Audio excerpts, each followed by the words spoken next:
तज विकार आकार तज निराकार को ध्यान निराकार में बैठ कर निराधार लोलाय। प्रथम ध्यान अनुभव करे जासे उपजे ज्ञान।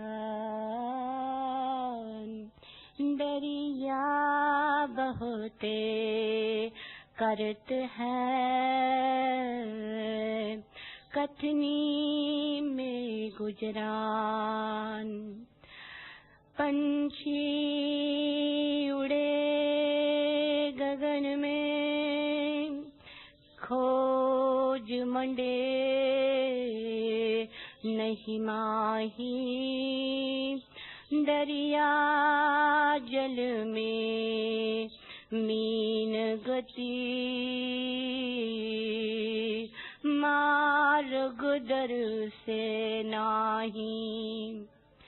मन बुद्धि चित पहुँचे नहीं शब्द सके नहीं जाए। दरिया धनुवे साधवा जहाँ रहे लो लाए।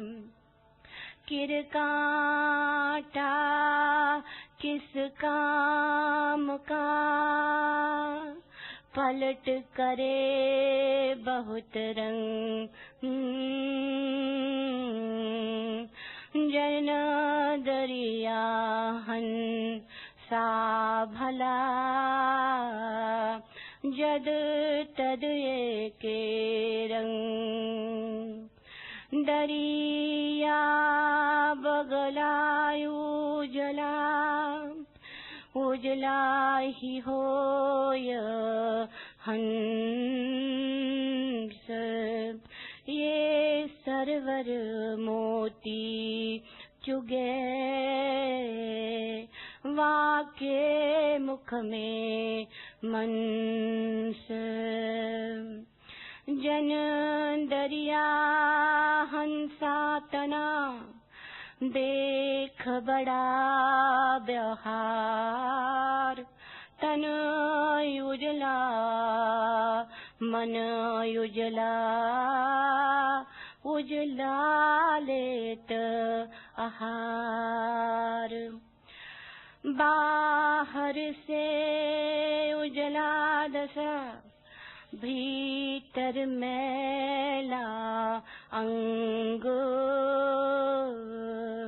तासेती कौवा भला तन मन एक ही रंग। मान सरोवर बासिया खिल रहे उदास।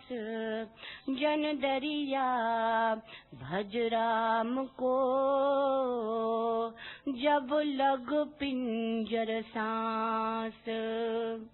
दरिया सोता सकल जग जागत नाही कोय।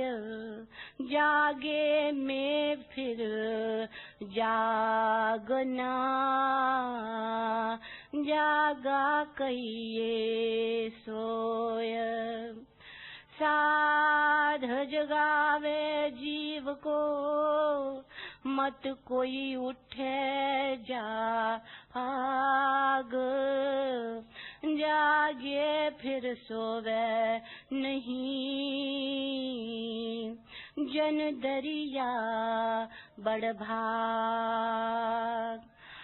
हीरा ले कर जा हरी गया गंवारे देश।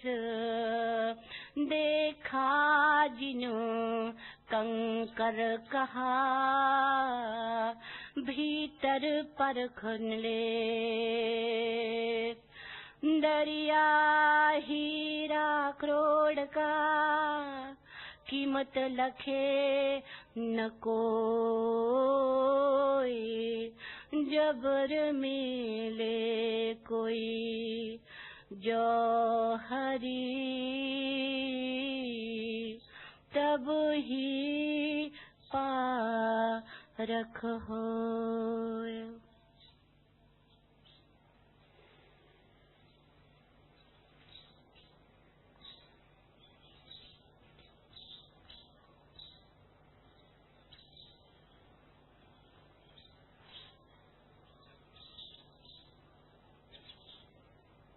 फिर दर्द उठा है आंख भरी, सीने में बाएं कोने से फिर हूक उठी गहरी गहरी। दिन तो दुनिया की ले दे में कट गया चलो जैसे तैसे, पल पल पहाड़ जैसी भारी यह रात कटेगी पर कैसे। खाएगी मेरा हृदय नोच यह सांध्य चील क्रूरता भरी। कांटे बबूल के पलकों में अनजाने ही उग आएंगे, मैं तो जागूंगा सोकर भी सब सो सो कर जग जाएंगे। टूटेगा तन का पोर पोर जैसे शराब उतरी उतरी, फिर सुलगेगा चंदन भीतर पर बाहर धुआं न आएगा। आवाज नहीं होगी कोई, घुन भीतर भीतर खाएगा, फिर मुझको डसकर उल्टेगी वह स्मृतियों की सांपिन ठहरी। कब रेत बंधी है मुट्ठी में, कब अंजुरी में जल ठहरा है। कहती भी क्या गूंगी पीड़ा, सुनता भी क्या जग बहरा है। जिंदगी बूंद है पारे की जो एक बार बिखरी बिखरी। फिर दर्द उठा है आंख भरी, सीने के बाएं कोने से फिर हूक उठी गहरी गहरी। इस जीवन को सस्ते में मत गंवा देना, क्योंकि मिल गया है अनायास। निर्मूल्य मत समझ लेना। कीमत तो इसकी कोई भी नहीं, पर मूल्य इसका बहुत है। कीमत और मूल्य का भाषा कोश में तो एक ही अर्थ है, लेकिन जीवन के कोश में एक ही अर्थ नहीं। जिन चीजों की कीमत होती है उनका कोई मूल्य नहीं होता, और जिन चीजों का मूल्य होता है उनकी कोई कीमत नहीं होती। प्रेम का मूल्य है, कीमत क्या। ध्यान का मूल्य है, कीमत क्या। स्वतंत्रता का मूल्य है, कीमत क्या। और बाजार में बिकती हुई चीजें हैं, सब पर कीमत लगी है, पर उनका मूल्य क्या है। जो व्यक्ति कीमत के ही जगत में जीता है वह संसारी, जो मूल्य के जगत में प्रवेश करता है वह सन्यासी। मूल्य प्रसाद है परमात्मा का, लेकिन चूंकि प्रसाद है इसलिए चूक जाने की संभावना है। कीमत देनी पड़ती तो शायद तुम जीवन का मूल्य भी करते, क्योंकि मिल गया है। तुम्हारी झोली में कोई अनजान ऊर्जा उसे भर गई है,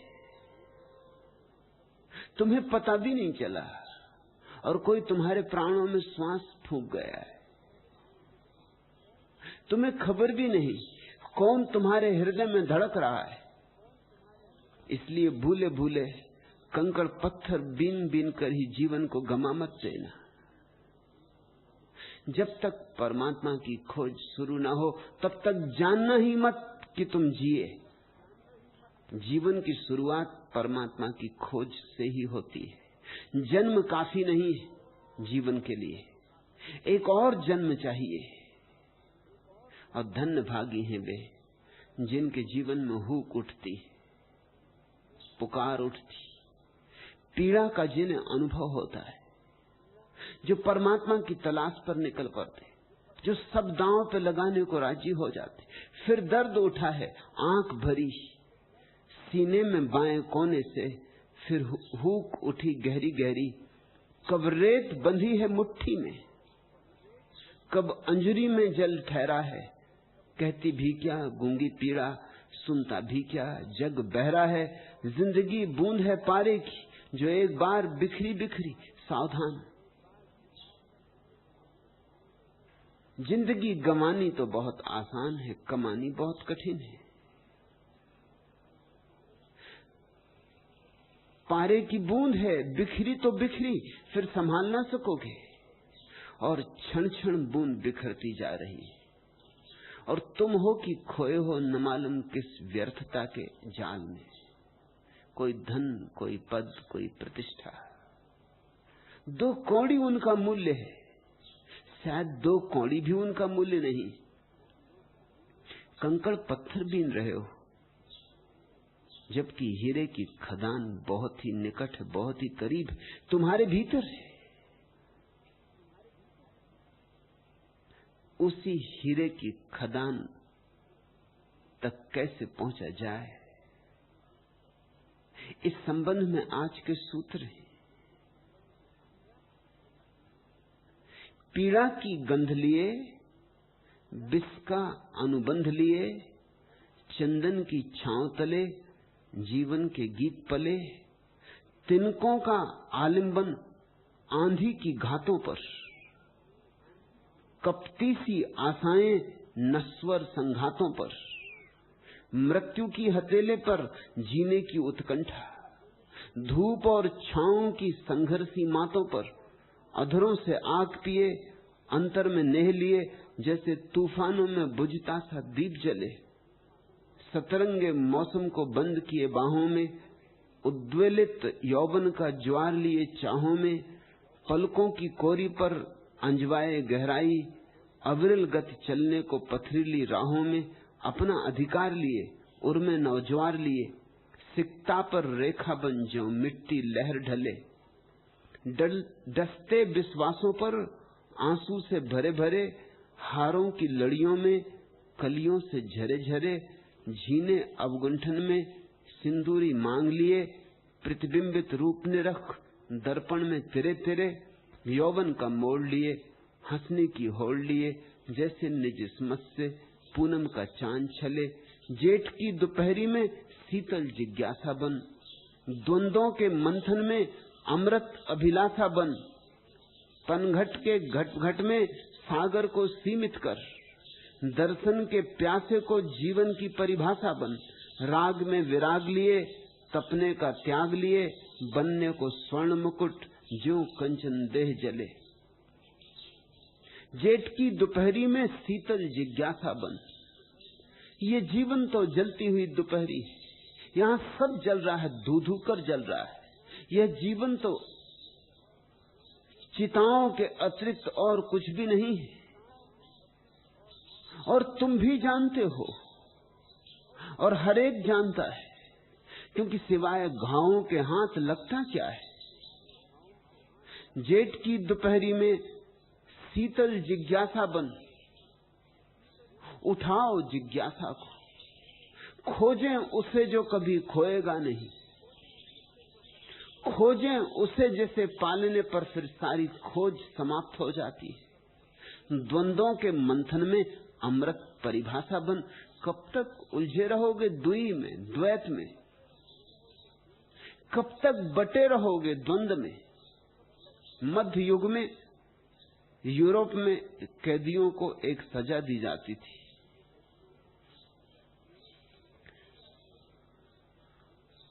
सजा ऐसी थी कि कैदी को लिटाकर 4 घोड़ों से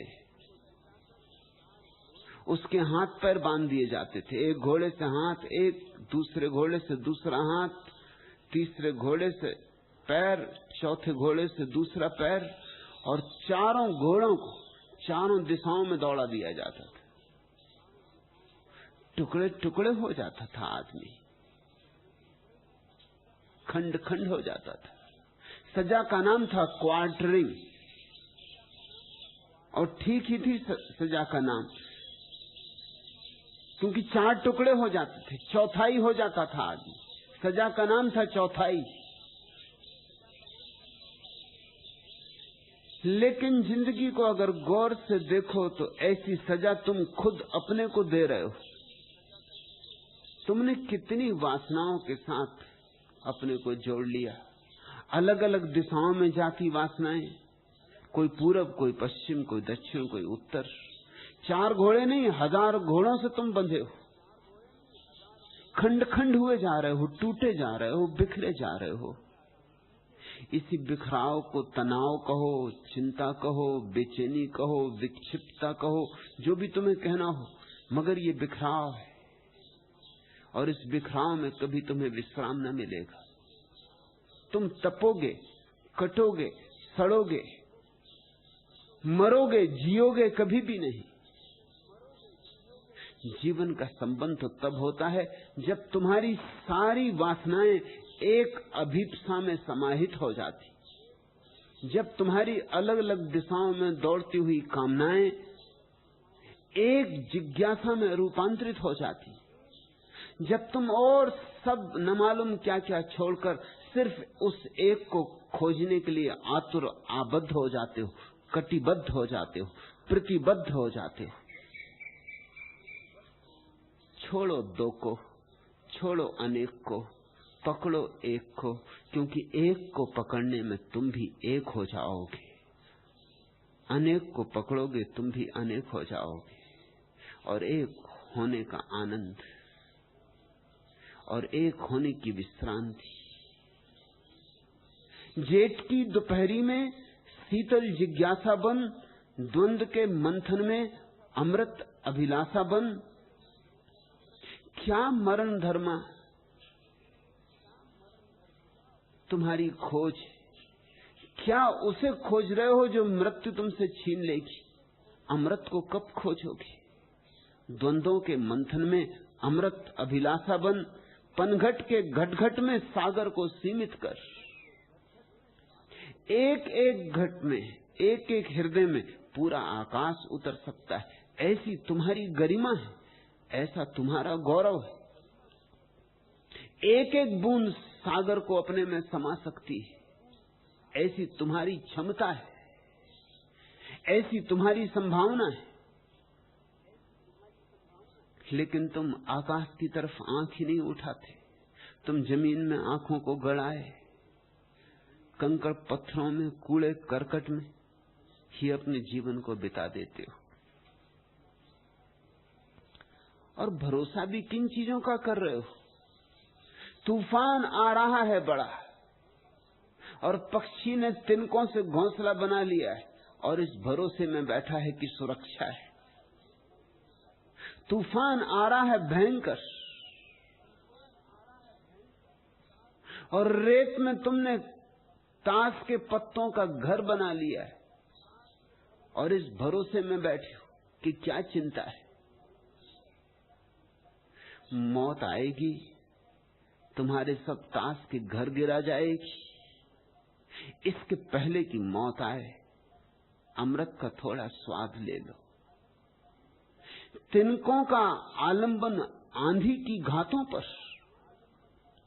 कपटी सी आशाएं नस्वर संघातों पर, मृत्यु की हथेली पर जीने की उत्कंठा, धूप और छांव की संघर्षी मातों पर, मौत के हाथ में बैठे हो। कब मुट्ठी बंध जाएगी कहा नहीं जा सकता। मौत के हाथों में बैठे हो, फिर भी व्यर्थ में चिंता लगी है। बौद्धों की एक प्रसिद्ध कथा है। एक राजकुमार युद्ध हार गया है और जंगल में शरण के लिए भाग गया है। दुश्मन पीछे लगे, उनकी घोड़ों की टाप का शोरगुल बढ़ता जाता है और राजकुमार बड़ी मुश्किल में पड़ गया है। क्योंकि वो ऐसी जगह पहुंच गया है पहाड़ी की कगार पर जहां रास्ता समाप्त हो जाता है, आगे भयंकर खड्डे, पीछे दुश्मनों की आने की आवाज सघन होती जाती, एक एक घड़ी मौत करीब आ रही।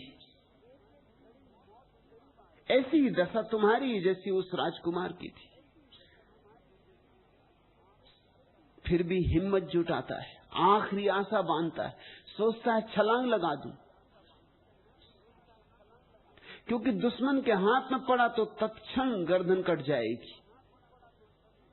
छलांग लगाना भी कम खतरनाक नहीं है, गड्ढ भयंकर, बचने की आशा नहीं, लेकिन फिर भी दुश्मन के हाथ में पड़ने से तो ज्यादा आशा है। शायद हाथ पैर टूट जाएंगे लेकिन जीवन बचेगा, लंगड़ा हो जाऊंगा लेकिन फिर भी जीवन बचेगा, और कौन जाने कभी कभी चमत्कार भी हो जाता है कि गिरूं और बच जाऊं, न हाथ टूटे न पैर टूटे। तो नीचे झांक कर देखता है और नीचे देखता है कि दो सिंह मुंह बाएं ऊपर की तरफ देख रहे। अब तो कोई भरोसा न रहा। घोड़ों की टाप की आवाज और जोर से बढ़ने लगी और सिंह नीचे गर्जन कर रहे। उन्होंने भी राजकुमार को देख लिया है कि वो खड़ा है ऊपर, अगर गिर जाए तो प्रतीक्षा में रथ कि तत्क्षण चीर फाड़ करके खा जाएंगे। कोई और रास्ता न देखकर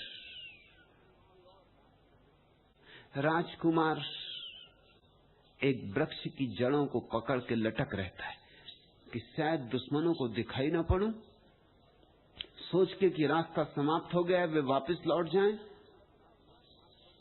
और वृक्ष की जड़ों में लटका हुआ सिंहों से भी बच जाऊंगा, अगर दुश्मन लौट गए तो एक आशा है कि मैं वापस लौट के बच सकता हूं।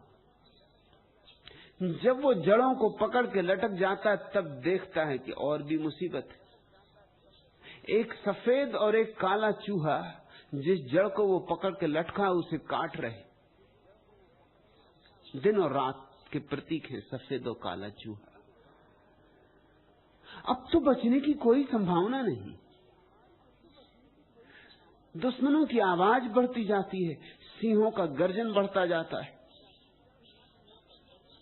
और चूहे हैं कि जड़ कांटे डाल रहे हैं, अब कटी तब कटी, ज्यादा देर नहीं है, जड़ कटती जा रही है। और तभी पास के एक मधु छत्ते से एक शहद की बूंद टपकती। अपनी जीभ पर वो शहद की बूंद को ले लेता और उसका स्वाद बड़ा मधुर है। उस क्षण में भूल ही जाता है सब, दुश्मन की घोड़ों की टाप, सिंहों की गर्जना, वे सफेद और काले चूहे, काटते हुए जड़, सब भूल जाता है। शहद बड़ा मीठा है। बौद्ध कथा बड़ी प्यारी है। तुम्हारे संबंध में तुम ही हो वह राजकुमार। चारों तरफ से मौत घिरी और शहद की एक बूंद का मजा ले रहे हो, और शहद की एक बूंद में सोचते हो सब मिल गया, अब तुम्हें मौत की चिंता नहीं, जैसे अमृत मिल गया। तुम्हारे सुख क्या है? शहद की बूंदें, जीभ पर थोड़ा सा स्वाद है, और मौत चारों तरफ से घिरी।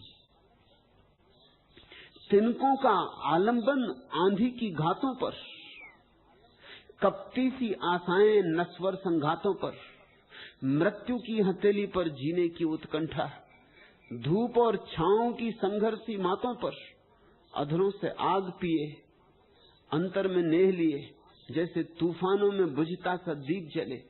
बड़े तूफान हैं और तुम एक छोटे दिए हो, तुम्हारा बुझना निश्चित है, बचने का कोई उपाय नहीं, न कभी कोई बचा है, न कभी कोई बच सकेगा। लेकिन ये जो छोटा सा क्षण तुम्हारे हाथ में, इसका सदुपयोग हो सकता है। यह क्षण सत्संग बन सकता है। यह क्षण तुम्हारे भीतर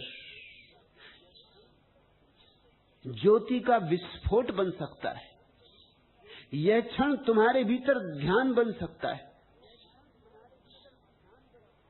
यह क्षण तुम्हारे भीतर साक्षी का भाव बन सकता है। सोचो उस राजकुमार को फिर, काश मधु की बूंद में ना उलझता, मौत को चारों तरफ घिरा देखकर शांत चित्त हो जाता, आखिरी क्षण में साक्षी हो जाता, आखिरी क्षण में जागकर शुद्ध चैतन्य हो जाता, तो सारी मृत्यु व्यर्थ हो जाती, अमृत से नाता जुड़ जाता। साक्षी में अमृत है, जागरण में अमृत है। अमी झरत विकसत कमल, जैसे ही तुम साक्षी हो जाते हो अमृत की वर्षा होने लगती है और तुम्हारे भीतर छिपा हुआ शाश्वत का कमल खिलने लगता है। दरिया कहते हैं तज विकार आकार तज, निराकार को ध्यान, निराकार में बैठकर निराधार लौलाए। कहते हैं एक ही काम तुम कर लो तो सब हो जाए। व्यर्थ के विकारों में मत उलझे रहो, शहद की बूंदों में मत उलझे रहो, धोखा है। व्यर्थ के आकारों आकृतियों में मत उलझे रहो, भ्रांतियां हैं, मृग मरीचिकाएं। एक निराकार का ध्यान करो। निराकार का ध्यान कैसे हो? मुझसे आके लोग पूछते हैं आकार का तो ध्यान हो सकता है, निराकार का ध्यान कैसे हो? ठीक है, उनका प्रश्न सम्यक है। राम का ध्यान कर सकते हो, धनुर्धारी राम। कृष्ण का ध्यान कर सकते हो, बांसुरी वाले कृष्ण। कि क्राइस्ट का ध्यान कर सकते हो, सूली पे चढ़े। कि बुद्ध का, कि महावीर का। लेकिन निराकार का ध्यान, तुम्हें थोड़ा ध्यान की प्रक्रिया समझनी होगी। जिसको तुम ध्यान कहते हो वह ध्यान नहीं है, एकाग्रता है। एकाग्रता के लिए आकार जरूरी होता है, क्योंकि किसी पर एकाग्र होना होगा। कोई एक बिंदु चाहिए, राम, कृष्ण, बुद्ध, महावीर। कोई प्रतिमा, कोई रूप, कोई आकार, कोई मंत्र, कोई शब्द, कोई आधार, कोई आलंबन चाहिए, तो तुम एकाग्र हो सकते हो। एकाग्रता ध्यान नहीं। ध्यान तो एकाग्रता से बड़ी उल्टी बात है। हालांकि तुम्हारे ध्यान के संबंध में जो किताबें प्रचलित हैं उन सब में यही कहा गया है कि ध्यान एकाग्रता का नाम। गलत है वह बात, गैर अनुभवियों ने लिखी होगी। एकाग्रता तो चित्त को संकीर्ण करती है। एकाग्रता तो एक बिंदु पर अपने को ठहराने का प्रयास है। एकाग्रता विज्ञान में उपयोगी है। ध्यान बड़ी और बात है। ध्यान का अर्थ होता है शुद्ध जागरूकता। किसी चीज पर एकाग्र नहीं, सिर्फ जागे हुए, बस जागे हुए। ऐसा समझो कि टार्च होती है। टार्च तो ध्यान नहीं है, एकाग्रता है। जब तुम टार्च जलाते हो तो प्रकाश एक जगह जाके केंद्रित हो जाता है, लेकिन जब तुम दिया जलाते हो तो दिया जलाना ध्यान है। वो एक चीज पर जाके एकाग्र नहीं होता, जो भी आसपास होता है सभी को प्रकाशित कर देता है। एकाग्रता में अगर तुम टार्च लेके चल रहे हो तो एक चीज तो दिखाई पड़ती, शेष सब अंधेरे में होता है। अगर दिया तुम्हारे हाथ में है तो सब प्रकाशित होता है। और ध्यान तो ऐसा दिया है कि उसमें कोई तलहटी भी नहीं है कि दिया तले अंधेरा हो सके। ध्यान तो सिर्फ ज्योति ही ज्योति है, जागरण ही जागरण है, और बिन बाती बिन तेल। इसलिए दिया तले अंधेरे होने की भी संभावना नहीं। ध्यान शब्द को तुम समझो साक्षी भाव। जैसे मुझे तुम सुन रहे हो, दो ढंग से सुन सकते हो। जो नया नया यहां आया है वह एकाग्रता से सुनेगा, स्वभावता। दूर से आया है, कष्ट उठा के आया है, यात्रा की है, कोई शब्द चूक ना जाए तो सब तरफ से एकाग्र होकर सुनेगा, सब तरफ से चित्त को हटा लेगा।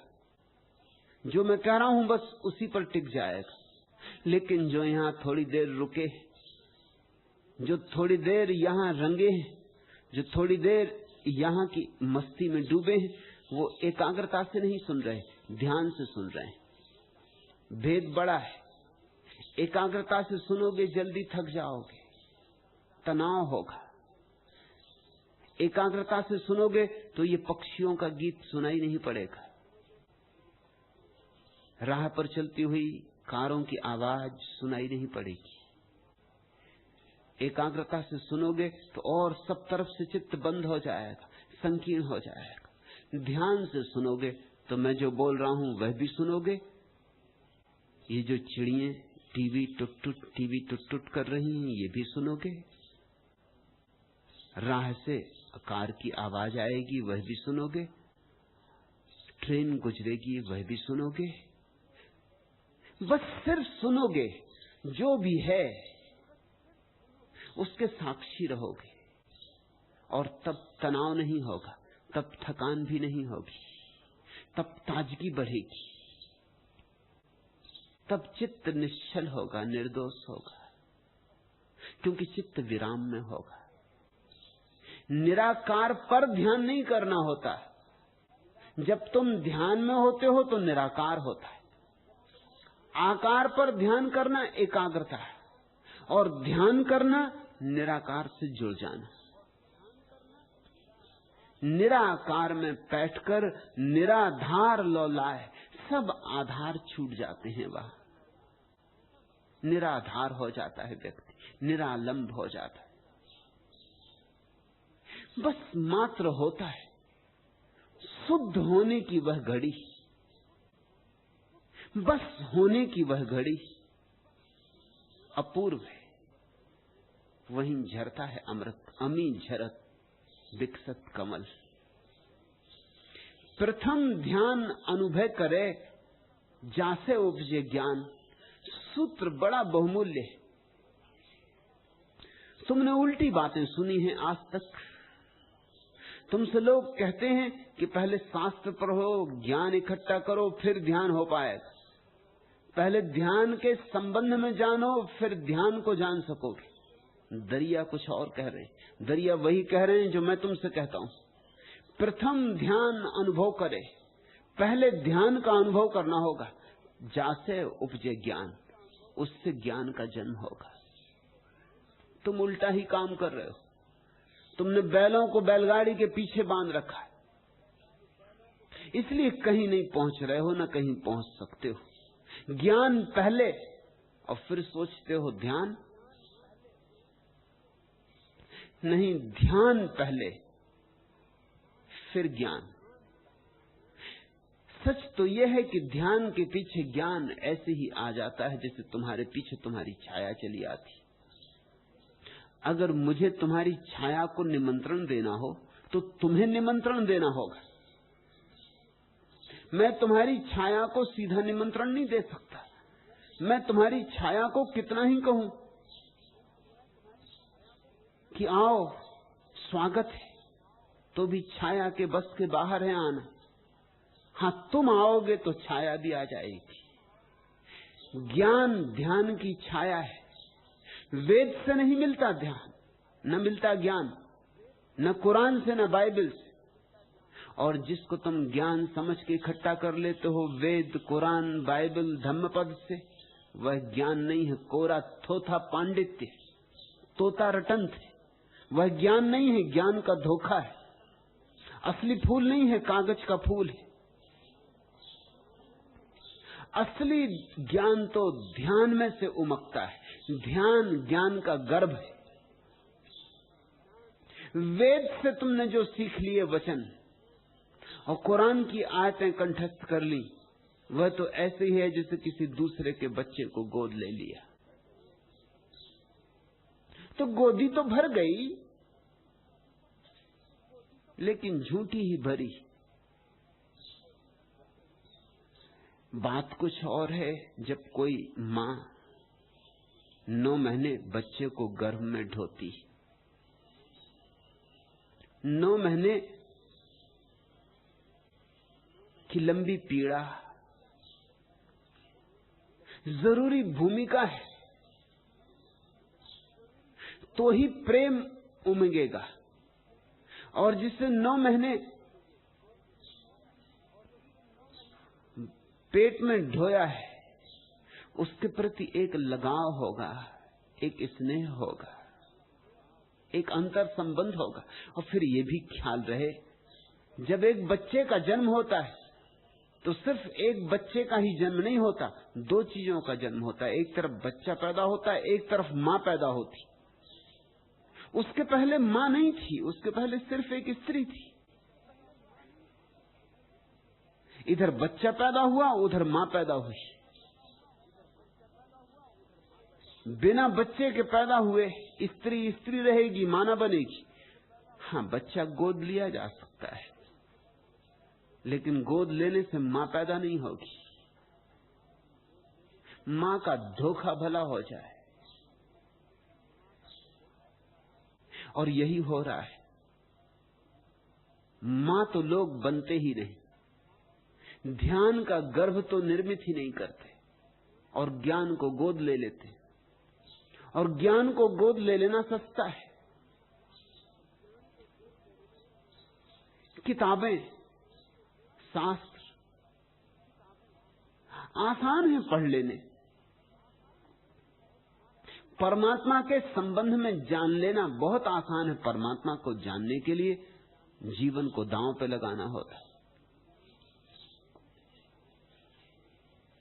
ठीक कहते हैं दरिया, मैं उनसे 100% राजी हूं। ये अनुभवी का वचन है। अगर दरिया को अनुभव न होता तो यह बात कह ही नहीं सकते थे वो। जब मैंने दरिया पर बोलना शुरू किया, सोचा कि दरिया पर बोलूं, तो ऐसे ही कुछ वचनों ने मुझे आकर्षित किया, क्योंकि ऐसे वचन केवल वे ही बोल सकते हैं जिन्होंने अनुभव किया हो। प्रथम ध्यान अनुभव करे, पहले ध्यान जासे उपजे ज्ञान। अगर उन्होंने कहा होता वेद से ज्ञान उपजता है, मैं कभी भूल के उन पर न बोलता। अगर उन्होंने कहा होता कि बाइबल में ज्ञान है, मुझसे नाता ही टूट जाता। इस एक वचन ने मुझे जोड़ दिया। यह आदमी असली पारखी है, जौहरी है। इसने गोद नहीं लिया है ज्ञान, इसने ज्ञान को जन्म दिया है ध्यान के गर्भ से। इसने पीड़ा सही है 9 महीने की। इसने बच्चे को बड़ा किया है। इसकी आत्म प्रतीति है। और जीवन में भी तुम जानते हो, जो अनुभव से संभव होता है वह उधार अनुभव से संभव नहीं होता। बच्चों को माँ बाप लाख समझाएं, ऐसा मत करो, वैसा मत करो, बच्चे मानते नहीं। और ठीक ही करते हैं बच्चे जो नहीं मानते, क्योंकि मान लें तो नपुंसक रह जाएंगे सदा के लिए, थोथे रह जाएंगे, रीढ़ पैदा न होगी। अनुभव से ही मानते। तुम कितना ही कहो बच्चे से कि मत जाओ बीए के पास, हाथ जल जाएगा, लेकिन जब तक एक बार उसका हाथ जले नहीं, तब तक उसे अनुभव न होगा। और तुम्हारी बात का कोई मूल्य नहीं। इसलिए हर बच्चा वही भूलें करता है जो सब बच्चों ने सदियों से की। माँ बाप की सिखावन काम नहीं आती,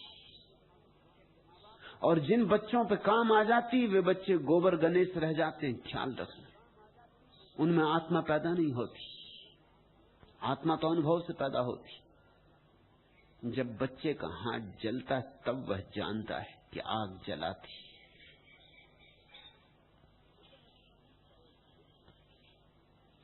मुल्ला नसरुद्दीन का एक मित्र उससे कह रहा था कि मुल्ला, क्या तुम मेरी पत्नी को जानते हो? मुल्ला ने कहा, नहीं भैया, मैं अपनी पत्नी को जानता हूं, यही बहुत है।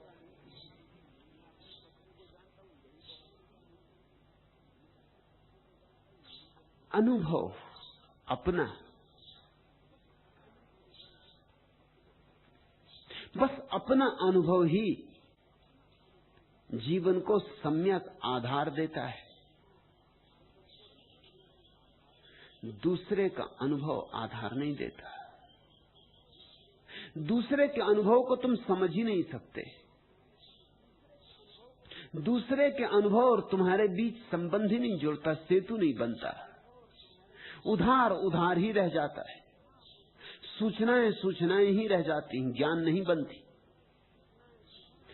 इस सूत्र को खूब हृदय में संभाल के रख लेना, क्योंकि जो इसके विपरीत गए हैं भटक गए, और जिन्होंने इस सूत्र का अनुसरण किया है पहुंच गए। उनका पहुंचना निश्चित है।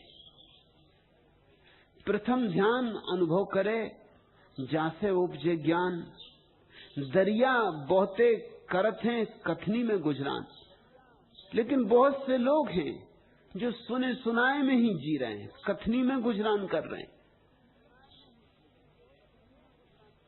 हो सकता है उन्होंने प्यारे वचन इकट्ठे किए हो, सुभाषित संग्रहित किए हो, वेद का शुद्ध शुद्ध उन्हें ज्ञान हो, कुरान की आयत आयत उन्हें कंठस्थ हो, मगर इससे भी कुछ ना होगा।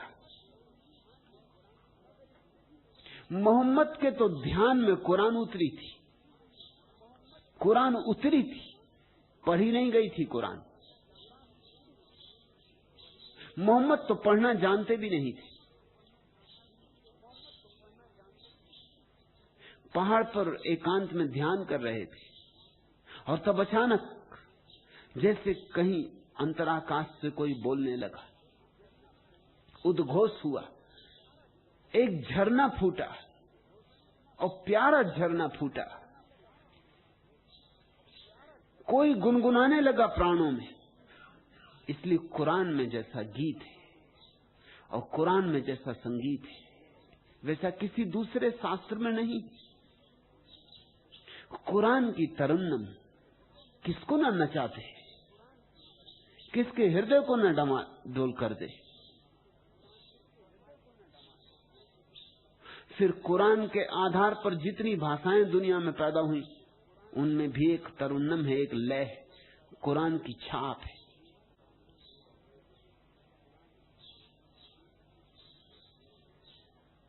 लेकिन कुरान कोई पढ़ी नहीं थी मोहम्मद ने, उतरी थी, इल्हाम हुआ था, जन्मी थी।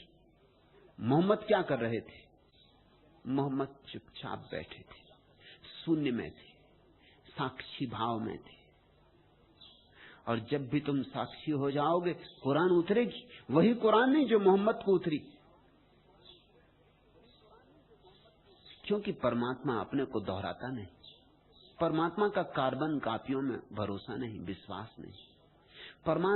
परमात्मा हमेशा नया गीत गाता है। परमात्मा हर दिन नई सुबह लाता है। परमात्मा हर बार नए हस्ताक्षर करता है। जैसे कि तुम्हारे अंगूठे का चिन्ह तुम्हारा ही चिन्ह है दुनिया में, किसी दूसरे आदमी के अंगूठे का चिन्ह तुम्हारा चिन्ह नहीं। चकित करने वाली बात है, 4 अरब आदमी हैं दुनिया में, लेकिन तुम्हारे अंगूठे की प्रतिलिपि किसी दूसरे आदमी के अंगूठे की नहीं। और ऐसा ही नहीं है कि तुम्हारे अंगूठे की जो छाप है वो जिंदा आदमियों में किसी की नहीं। वैज्ञानिक कहते हैं जितने लोग इस जमीन पे अब तक हुए हैं उनमें से भी किसी की छाप वैसी नहीं थी, और जितने लोग आगे भी कभी पैदा होंगे उनमें से भी किसी की छाप वैसी नहीं होगी। हर अंगूठे की छाप अनूठी। जब अंगूठे तक की छाप अनूठी है तो आत्मा की छाप की तो बात ही ना करो। जब तुम्हारे ध्यान में उतरेगा कोई गीत तो न तो वह वेद होगा, न गीता होगी, न कुरान होगा। यद्यपि उसमें वही होगा जो कुरान में है, जो वेद में है, जो गीता में, मगर गीत तुम्हारा होगा, गुनगुनाहट तुम्हारी होगी, लय तुम्हारी होगी, नाचोगे तुम, उसमें अनूठापन होगा, उसमें मौलिकता होगी। और यह अच्छा है, शुभ है। काश वही गीत बार बार उतरता तो बड़ी ऊब पैदा होती। परमात्मा नित्य नूतन है।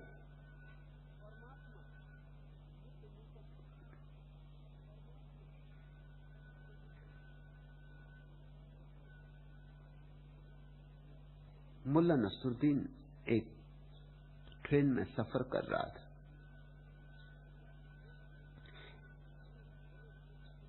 एक बड़े प्रसिद्ध कवि भी साथ में सफर कर रहे थे।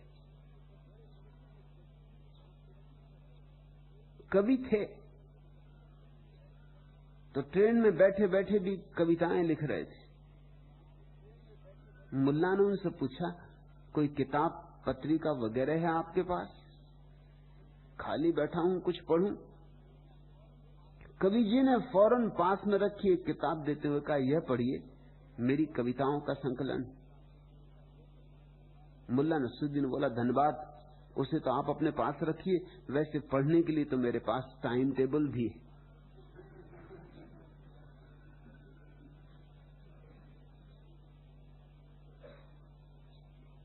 एक तो आदमियों में है कवि जो वही वह दोहराए जाते हैं, इधर उधर थोड़ा बहुत वेद, फर्क, शब्दों का जमाव, तुकबंदी, बस तुकबंदी। राजस्थान की पुरानी कहानी, एक जाट सिर पे खाट लेके जा रहा था। गांव का कवि मिल गया, उसने कहा, जाट रे जाट, सिर पे तेरे खाट।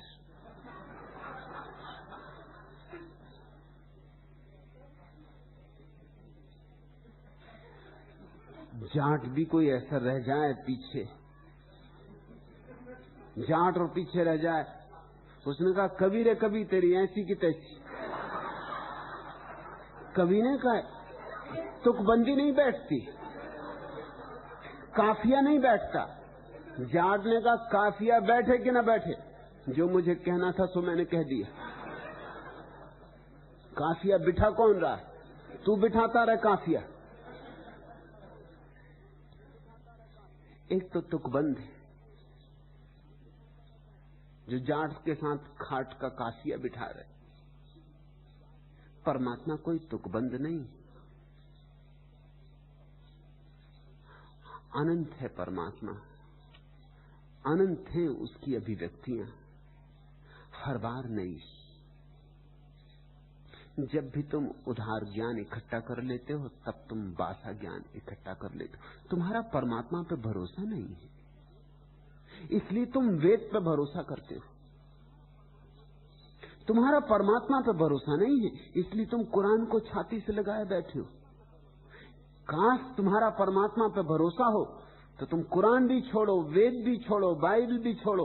तुम कहो परमात्मा से कि मैं राजी हूं, मुझ पर भी उतर, मेरे द्वार खुले, मेरे भीतर भी आ, मुझ में भी गुनगुना। मेरा कसूर क्या है? मुझे भी छू, मेरी मिट्टी को भी सोना बना, मुझे भी सुगंध दे। आखिर मुझसे नाराजी क्या है? जिसका परमात्मा पर भरोसा है वही ध्यान कर सकता है। ध्यान का अर्थ भूल मत जाना, जागरूकता, साक्षी भाव।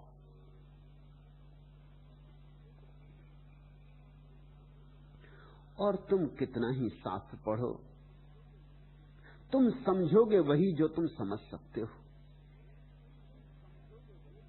अन्यथा हो भी कैसे सकता है। तुम वेद भी पढ़ोगे तो तुम वही थोड़ी पढ़ लोगे जो वेद के ऋषि ने लिखा था। वेद के ऋषि ने जो लिखा है उसे समझने को, उस ऋचा को समझने को, उस ऋषि की बोध दशा चाहिए पड़ेगी। बिना उस ऋषि की बोध दशा के तुम कैसे समझोगे अर्थ? अर्थ शब्दों में नहीं होता, अर्थ देखने वाले की आंखों में होता है। अर्थ शब्द में छिपा नहीं है कि तुमने शब्द को समझ लिया तो अर्थ समझ में आ जाएगा। शब्द तो केवल निमित्त है, खूंटी है। टांगना तो तुम्हें अपना ही कोट पड़ेगा। तुम जो टांगोगे वही खूंटी पे टंग जाएगा। वेद को जब बुद्धू पढ़ेगा तो वेद भी उसके साथ बुद्धू हो जाते।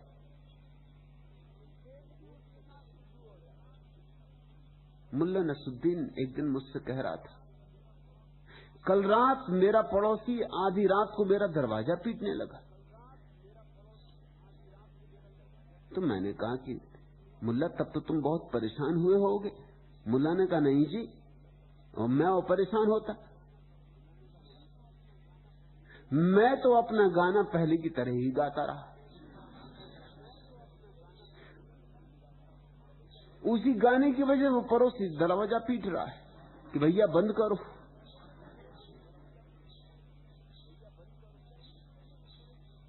मगर मुल्ला समझे तब। मुल्ला तो समझा कि है कैसा मूड कि आधी रात और दरवाजा पीट रहा है। ये तो मुल्ला सोच भी नहीं सकता कि मेरे गाने की वजह से ही पीट रहा है। मुल्ला ने सितार बजाना शुरू किया तो वो एक ही तार पर रें रें रें रें रें रें करता रहता। पत्नी घबरा गई, पागल होने लगी, बच्चे घबरा गए, पड़ोसी घबरा गए। एक दिन सारे लोग इकट्ठे हो गए, हाथ जोड़कर प्रार्थना की कि महाराज, बहुत संगीतज्ञ देखे मगर रे रे रे रे कितने दिन से तुम कर रहे हो, हम सब पगला रहे हैं। अब तो हमें दिन में भी बाजार में काम करते वक्त भी तुम्हारी रे रे सुनाई पड़ने लगी। जान बख्शो, अगर संगीत ही सीखना तो कम से कम दूसरे तारों को भी तो छुओ। मुल्ला ने कहा तुम समझे नहीं, दूसरे संगीतज्ञ इसलिए दूसरे तारों को छूते हैं कि वो अपना स्थान खोज रहे हैं। मुझे मेरा स्थान मिल गया, अब मुझे खोजने की जरूरत नहीं। मैंने पा लिया, जो मैं खोजना था वो मुझे मिल गया। मुझे मेरा स्वर मिल गया है। तुम पढ़ोगे भी शास्त्रों में तो क्या पढ़ोगे? मैंने सुना है कुरान में कहीं एक वचन आता है कि शराब पियो, वैश्यागामी बनो और नरक में सड़ोगे। मुल्ला नसरुद्दीन शराब भी पीता, वैश्यागामी भी, और कुरान भी पढ़ता। तो मैंने पूछा, नसरुद्दीन इस वचन पे तुम्हारी नजर नहीं गई? उसने कहा गई क्यों नहीं, कई बार गई, लेकिन अभी जितना मुझसे बन सकता उतना कर रहा हूं। अभी आधा ही वचन मुझसे पूरा होता है। सामर्थ्य, मुल्ला ने कहा सामर्थ्य अपनी अपनी। बड़े पुरुष बड़ी बातें कह गए हैं, मगर जितना अपने से बने उतना करो। साफ आज्ञा है, शराब पियो, वैश्यगमन करो, साफ आज्ञा है। नरक में सड़ोगे वो बात की बात है, वो देखेंगे। तुम समझोगे वही जो तुम समझ सकते हो। तुम अर्थ भी वे ही निकालोगे जो तुम्ही को ही समर्थित कर जाएंगे। नहीं, ध्यान के बिना ज्ञान नहीं हो सकता। ध्यान पहले तुम्हें ऋषि बनाएगा, तब ऋचाओं के अर्थ खुलेंगे। और मजा यह है कि जब तुम ऋषि हो जाओगे और वेदों की ऋचाओं के अर्थ तुम्हारे सामने खुलने लगेंगे, जैसे वसंत आ जाए और कलियां खिल जाएं, तब तुम्हें जरूरत ही ना रहेगी वेदों में जाने की, क्योंकि तुम्हारा अपना वेद ही भीतर लहराने लगेगा। तब तुम स्वयं ही वेद हो जाओगे। तब तुम्हारा वचन वचन वेद होगा। तब तुम्हारा शब्द शब्द कुरान होगा। उसी की तलाश करो जिसे पालने से सारे शास्त्रों का सार मिल जाता है।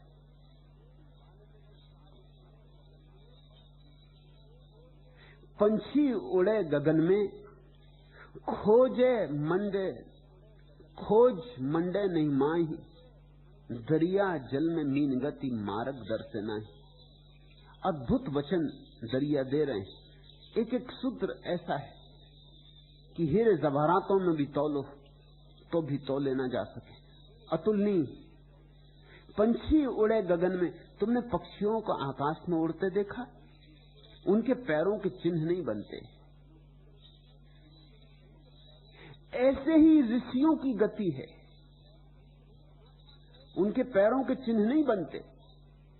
परमात्मा के आकाश में जो उड़ रहे हैं उनके पैरों के चिन्ह कहां बनेंगे? इसलिए तुम किसी के अनुगामी मत बनना। अनुगमन हो ही नहीं सकता, पद चिन्ह ही नहीं बनते। पंछी उड़े गगन में,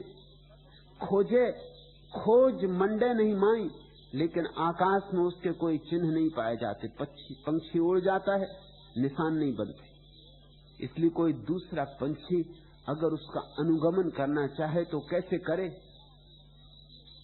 दरिया जल में मीन गति, जैसे नदी में कि सागर में मछली चलती, मार्गदर्शन नहीं, कोई मार्ग नहीं बनता उसके चलने से। कोई दूसरा उसके मार्ग का अनुसरण करना चाहे तो कैसे करे? परमात्मा के उस परम आकाश में भी, ध्यान के उस शून्य आकाश में भी न कोई चिन्ह बनते हैं न कोई मार्ग। पंछी उड़े गगन में, दरिया जल में मीन गति, ऐसी ही गति है उस अंतर आकाश की, वहां कोई चिन्ह कभी नहीं बनते, इसलिए वहां अनुगमन नहीं हो सकता। तुम्हें अपना रास्ता स्वयं ही बनाना होगा। हिंदू होने से काम न चलेगा, मुसलमान होने से काम न चलेगा, ईसाई जैन बौद्ध होने से काम न चलेगा। क्योंकि ये तो इस बात का तो ये अर्थ हुआ कि मार्ग बना बनाया है, सिर्फ तुम्हें चलना है। जैन होने का क्या अर्थ है कि मार्ग तो बना गए तीर्थंकर, अब हमारा कुल काम इतना है कि चलना है। वे तो सुपर हाईवे तैयार कर गए, अब तुम्हें कुछ और करने को बचा नहीं।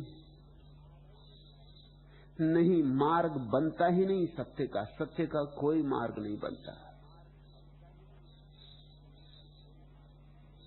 पंछी उड़े गगन में, याद रखना, महावीर और बुद्ध और कृष्ण और क्राइस्ट, ये सब आकाश में उड़ते पंछी हैं। तुम इनका पीछा नहीं कर सकते। ये कोई चिन्ह छोड़ नहीं गए। चिन्ह तो पंडितों ने बना लिए। बुद्ध ने कहा था मेरी कोई मूर्ति मत बनाना, और आज दुनिया में जितनी बुद्ध की मूर्तियां हैं उतनी किसी की भी नहीं। थोड़ा सोचो कैसे अद्भुत लोग हैं। बुद्ध जिंदगी भर कहते रहे मेरी मूर्ति मत बनाना, 1000 बार समझाया मेरी मूर्ति मत बनाना, क्योंकि मेरी पूजा से कुछ भी ना होगा। जाओ भीतर, जाओ अपने भीतर, अपो दीपो भव, अपने दिए खुद बनो।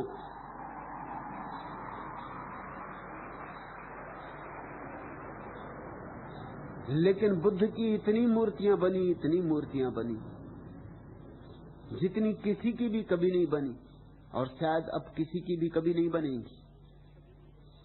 इतनी मूर्तियां बुद्ध की बनी कि उर्दू में जो शब्द है बुद्ध, वो बुद्ध का ही रूपांतर है। बुद्ध शब्द का अर्थ ही मूर्ति हो गया, बुद्ध।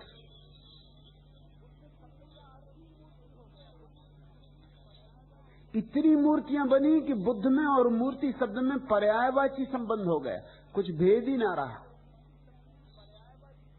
मूर्ति यानी बुद्ध की। चीन में मंदिर है एक, 10,000 बुद्धों का मंदिर, एक मंदिर में 10,000 मूर्तियां। हुआ क्या? बुद्ध कहते रहे मेरी मूर्ति मत बनाना, फिर लोगों ने मूर्ति क्यों बना ली?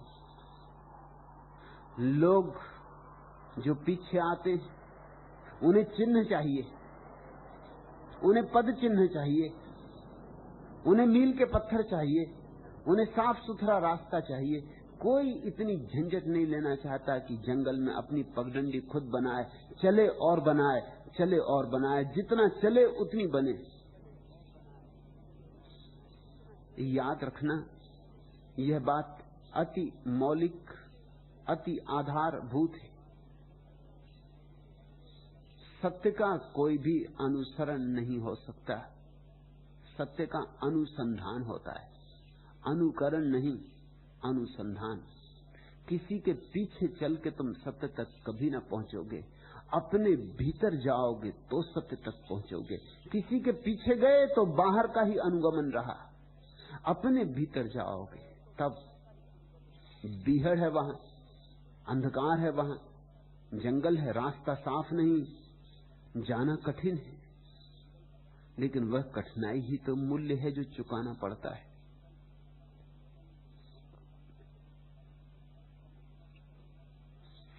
कंपित वंजुल तन, मंजुल मन, यौवन चंचल, नौ बंधन कील रहित तरणी, भव सिंधु विकल, गहो मीत बाह सदय। भ्रम में चिंतन सोचन, भ्रमित ज्ञान अथिर चरण, दुर्दम तम तोम जाल, अगम दुसह कालक्षण, आगत अनजान, दुखद सुखद गत स्मरण मरण, वर्तमान करो विजय। जागे नव स्तव अहरह, रत नित चरणार विंद, मद में संकेत दान, काटे दिक्काल बंध, शरणागत आरत जन, स्मिथ कांछानित अमंद, करो बंधु करो अभय। प्लावित घन धाराधर, उच्छ्वल जीवन सागर, वात वसन झीन अमित, क्षेपण गति अति दुस्तर, संशय भय दीन दुपद, केवट तट अंध गहर, करो सिंधु बिंदु विलय। इस विराट सिंधु में अपने बिंदु को विलय करो, करो बंधु करो अभय। भय के कारण कुछ पकड़ो मत, भय छोड़ो। मंदिर मस्जिद को भय के कारण पकड़ा है तुमने। तुम्हारा भगवान तुम्हारे भय की ही प्रतिमा है। तुम्हें भगवान का कोई पता नहीं, क्योंकि तुम्हें ध्यान का ही कुछ पता नहीं। एक तो भगवान है जो ध्यान में अवतरित होता है, और एक भगवान है जो तुम्हारे भय के कारण तुम निर्मित कर लेते हो। जो तुमने मूर्तियां बना रखी हैं मंदिरों में, तुम्हारे भय के भगवान की, तुमने ही गढ़ा है उन्हें। वे असली भगवान की नहीं। असली भगवान तो वह है जिसने तुम्हें गढ़ा है। तुम भी खूब उसे चुका रहे हो, उर्ऋण हो रहे हो कि तूने हमें गढ़ा, कोई फिक्र नहीं, हम तुझे गढ़ते। तुम ही बना लेते हो अपनी मूर्तियां, तुम ही सजा लेते हो अपने थाल, तुम ही गढ़ लेते हो अपनी प्रार्थनाएं। किसे धोखा दे रहे हो? आत्मवंचना है यह। करो बंधु करो अभय, करो सिंधु बिंदु विलय। डरो मत, भयभीत न हो। धर्म का और भय से कोई संबंध नहीं, धर्म का और भीरू से कोई नाता नहीं। तुमने शब्द तो सुना होगा, सारी भाषाओं में इस तरह के शब्द हैं। हिंदी में शब्द धर्म भीरू, धार्मिक आदमी को कहते हैं धर्म भीरू। अंग्रेजी में भी ठीक वैसा शब्द है, धार्मिक आदमी को कहते हैं गॉड फियरिंग, ईश्वर से डरने वाला। महात्मा गांधी ने लिखा है, और किसी से मत डरो मगर ईश्वर से जरूर डरना। और मैं तुमसे कहता हूं, और किसी से डरो तो डरो, ईश्वर से कभी मत डरना, क्योंकि ईश्वर से अगर डरे तो संबंध ही ना हो सकेगा। उससे तो प्रेम करना, और प्रेम में कोई डरता है? प्रेम कहीं डरता है? प्रेम अभय। प्रेम से जोड़ो नाता, भय से नाते जुड़ते नहीं। और जिससे तुम भयभीत होते हो, तुम्हारे मन में उसके प्रति विरोध होता है, प्रेम नहीं होता। तुलसीदास ने कहा, भय बिन होए न प्रीति। और मैं तुमसे कहता हूं ठीक इससे उल्टी बात। तुलसीदास कहते हैं बिना भय के प्रीति नहीं होती। ये पता नहीं किस प्रीति की बात कर रहे हैं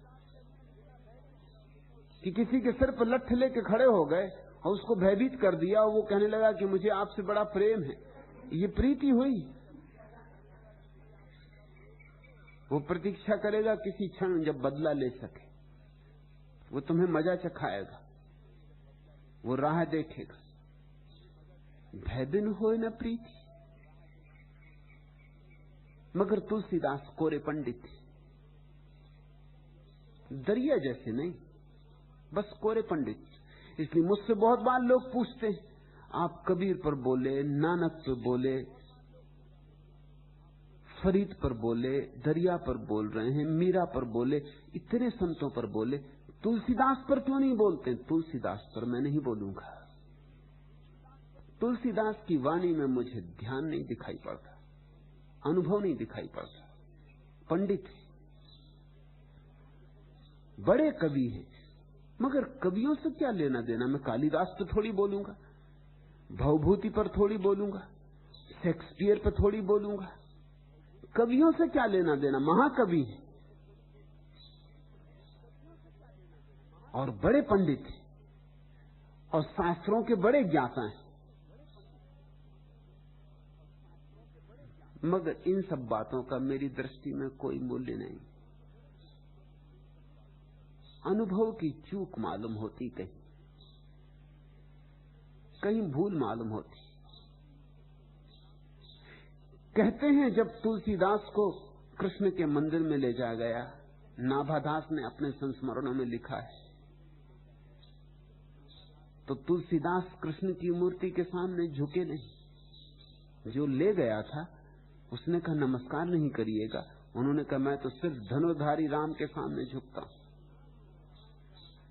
जिसे ध्यान हो गया हो उसे धनुर्धारी राम और बांसुरी रखे कृष्ण में भेद मालूम पड़ेगा।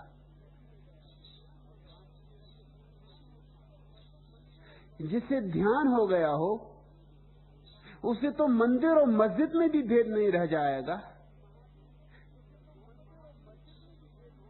उसे तो महावीर, बुद्ध और मोहम्मद में भी भेद नहीं रह जाएगा।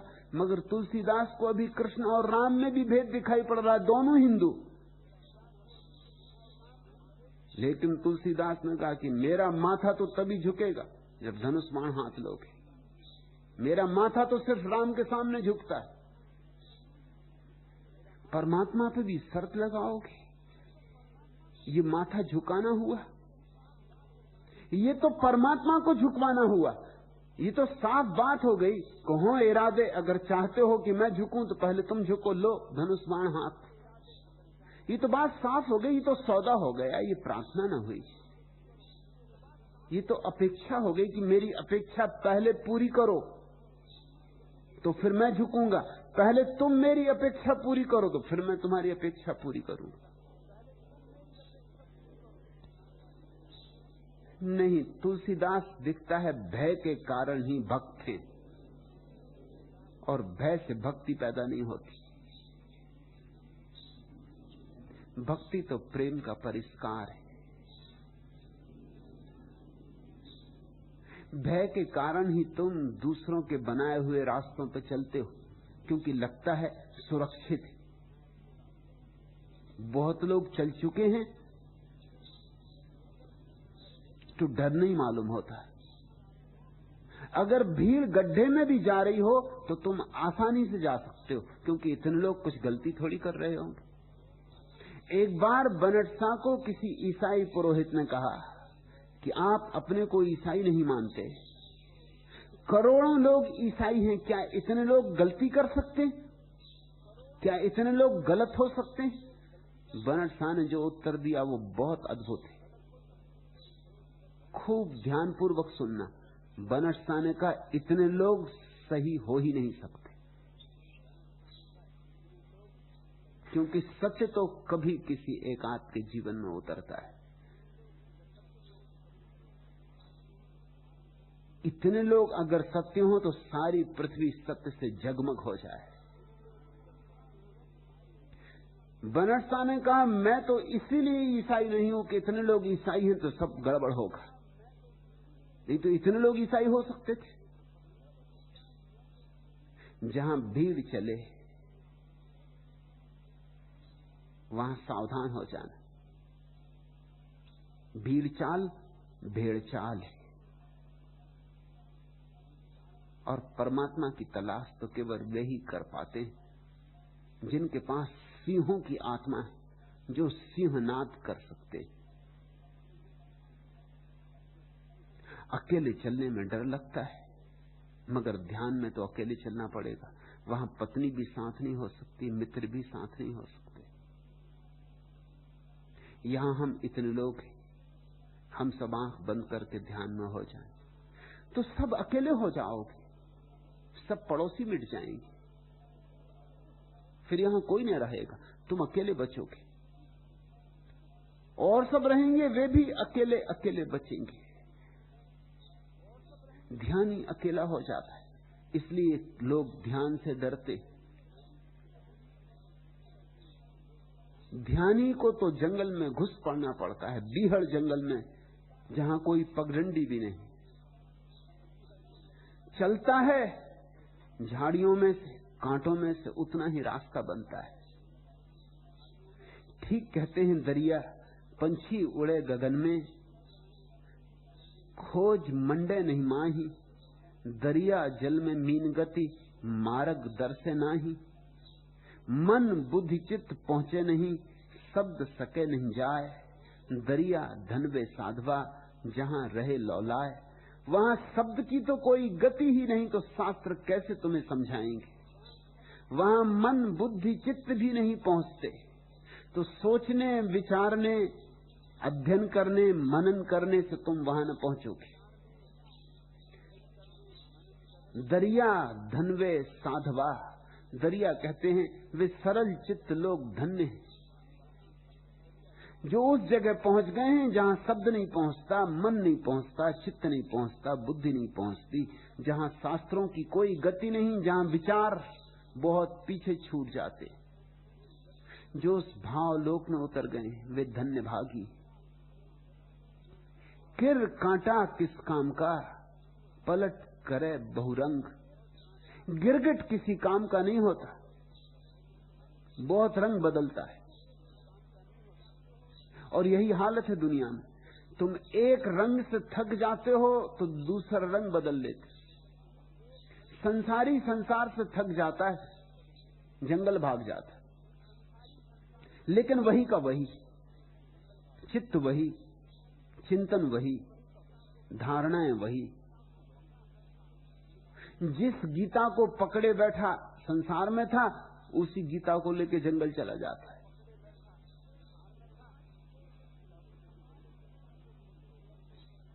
समाज छोड़ देते हैं लोग। एक मेरे मित्र जैन थे, समाज छोड़ दिया, घर छोड़ दिया, मुनि हो गए। मैंने उनसे पूछा कि अब तुम अपने को जैन मुनि क्यों कहते हो? जब जैनों का समाज ही छोड़ दिया, जब जैन घर छोड़ दिया, तो अब कैसे जैन? लेकिन वो छोड़ना सब ऊपर ऊपर है, भीतर सब वही का वही, वही पकड़, वही धारणाएं, वही शास्त्र। असली बात ऐसे नहीं छूटती। ये तो गिरगिट का रंग बदलना है। हिंदू ईसाई हो जाते, थक गए हिंदू होने से, बहुत सिर मार लिया, चलो अब ईसाई हो जाएं। ईसाई हिंदू हो जाते, थक गए ईसाई होने से, चलो हिंदू हो जाएं। ऐसे लोग अपने रंग बदल लेते हैं, मगर रंग बदलने से कुछ भी नहीं होता जब तक कि तुम्हारी आत्मा न बदले। किर कांटा किस काम का, पलट करे बहुरंग। जन दरिया हंसा भला, जब तद एके रंग। हंसी अच्छा है दरिया कहते, सदा एक रंग, एक शुभ्र सादगी, एक सरलता, एक निर्मलता। ध्यान का रंग है शुभ्र सादगी, निर्मलता, निर्दोषता। एक छोटे बच्चे की तरह निर्दोष चित्त ध्यान का रंग है।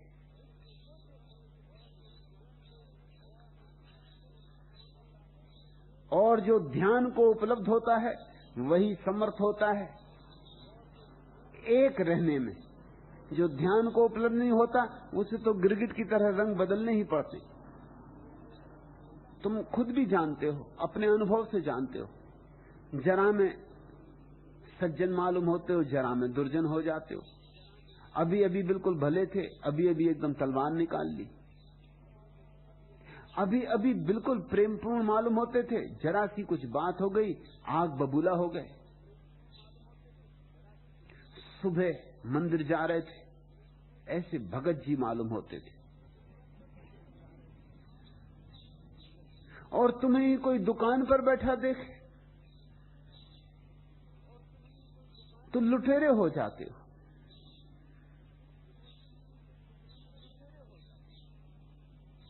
तुम दिन में कितने रंग बदलते हो।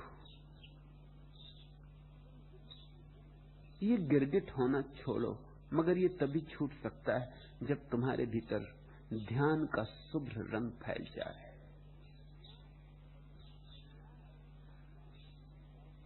दरिया बगला उजला उज्जवल ही होए हंस। लेकिन ख्याल रखना, दरिया कहते हैं कि मैं कह रहा हूं कि सफेद रंग बगलों का भी होता है। बगले बहुत प्राचीन समय से ही शुद्ध सफेद खादी पहनते।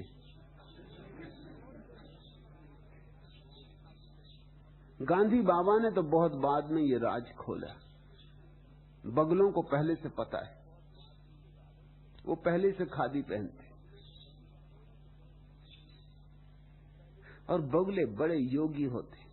देखा तुमने, एक टांग पर खड़े रहते, बगुलासन, आसन लगाए रहते। नहीं तो मछलियां फंसे भी नहीं। एक टांग पर बगुला खड़ा रहता है मछलियों को धोखा देने को। क्योंकि दो टांगे अगर मछलियों को दिखाई पड़े तो उनको शक हो जाए कि बगुला है। एक टांग का कहीं कोई होता है? एक टांग का कहीं कोई हो सकता है? एक टांग का कोई होता ही नहीं। तो मछलियां निश्चिंत रहती कि होगी लकड़ी गड़ी होगी कि कोई पौधा हुआ होगा, मगर कोई बगुला तो उसकी दो टांग होनी चाहिए। तो बेचारा बगुला सदियों से योग साध रहा है, एक टांग पर खड़ा रहता है। योग शास्त्र में बगुलासन भी एक आसन है जिसमें एक टांग पर खड़े रहना पड़ता है। और बिल्कुल हिलता डुलता नहीं, क्योंकि जरा हिले डुले तो पानी हिल डुल जाए, पानी हिल डुल जाए तो मछलियां संकित हो जाएं। तो बगुला ऐसा खड़ा रहता है, बिल्कुल स्थिर, चित्त एकाग्र। दरिया कहते हैं कि मैं सफेद रंग की बात कर रहा हूं, तुम कहीं भूल मत बैठ जाना, क्योंकि हंस भी सफेद होते, बगले भी सफेद होते। दरिया बगला उजला उज्जवल ही होए हंस। दोनों उजले, मगर दोनों के उजलेपन में बड़ा फर्क है। ए सरवर मोती चुगे बाके मुख में मन। एक तो मान सरोवर में मोती चुगता है और दूसरा केवल मछलियां पकड़ता है। दूसरा केवल मांस के चीथड़ों के लिए लालायित रहता है। एक के मुंह में मांस और एक के मुंह में मोती। मोतियों से पहचान होगी कौन बगला है कौन हंस। जिस वाणी से मोती झरते हो, जिसके पास मोतियों की वर्षा होती हो, जहां से तुम भी अपनी झोली मोतियों से भर के लौटाओ, बैठना वहां, लगाना प्राणों को वहां, जोड़ना अपनी आत्मा को वहां। दरिया बगला उजला उज्जवल ही होए हंस। ए सरवर मोती चुगे बाके मुख में मन।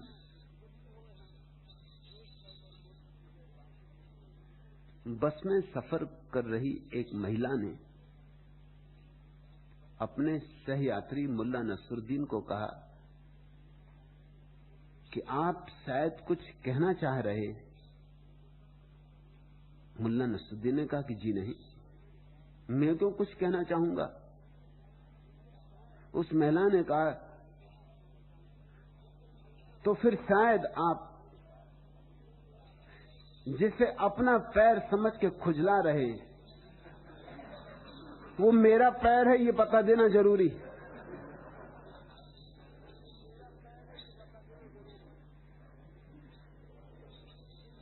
मुल्ला गया था नुमाइश में, लखनऊ की नुमाइश, रंगीन लोग, रंगीन हवा। एक सुंदर सी महिला को मुल्ला धक्का धुक्की करने लगा। मौका देख के चींटी इत्यादि भी ले दी। आखिर उस महिला से न रहा गया। उसने मुड़ के मुल्ला की तरफ कहा कि शर्म नहीं आती, खादी के सफेद कपड़े पहने हो, गांधीवादी टोपी लगाए हो, शर्म नहीं आती? मुल्ला ने कहा जब दिल्ली में किसी को नहीं आती तो मुझे ही क्यों आए? कोई मैंने शर्म का ठेका लिया है?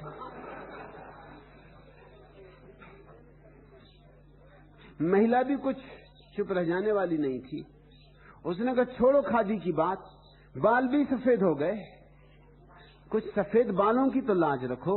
मुल्ला ने कहा बाल कितने ही सफेद हो गए हों, दिल मेरा अब भी काला है। अब बालों की सुनूं कि दिल की सुनूं, तू ही बता।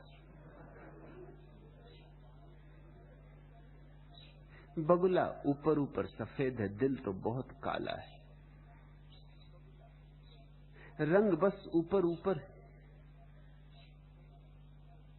भीतर तो बड़ा तमस है।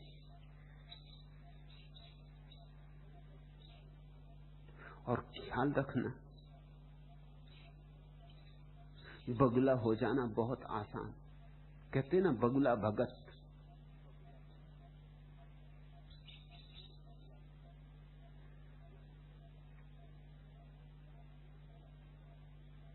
जन दरिया हंसा तना, देख बड़ा व्यवहार, तन उज्जवल मन उजला, उज्जवल लेत आहार।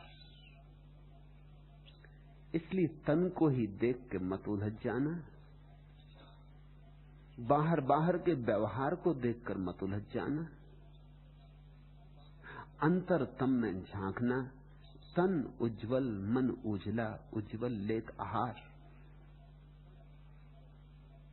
देखना व्यवहार, देखना आहार, देखना बाहर, देखना भीतर।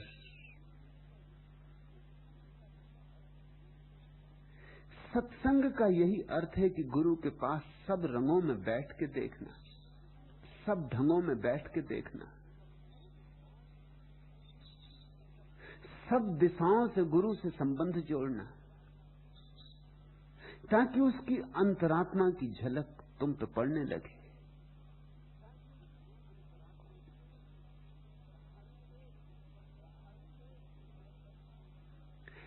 बाहर से उज्जवल दशा, भीतर मैला अंग, ता सेती कौआ भला, तनमन एक ही रंग। दरिया कहते हैं बगुले से तो कौआ भला, कम से कम बाहर भीतर एक ही रंग तो है। राजनेताओं से तो अपराधी भले, कम से कम बाहर भीतर एक ही रंग तो है।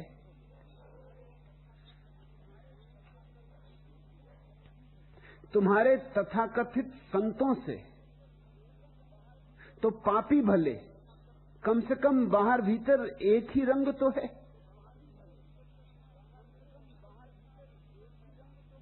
बाहर से उज्जवल दशा, भीतर मैला अंग। लेकिन सदियों सदियों से तुम्हें पाखंड सिखाया गया है। तुम्हें यही सिखाया गया बाहर कुछ भीतर कुछ। तुम्हें यही सिखाया गया भीतर जो करना हो करो, मगर बाहर एक सुंदर रूपरेखा बनाए रखो।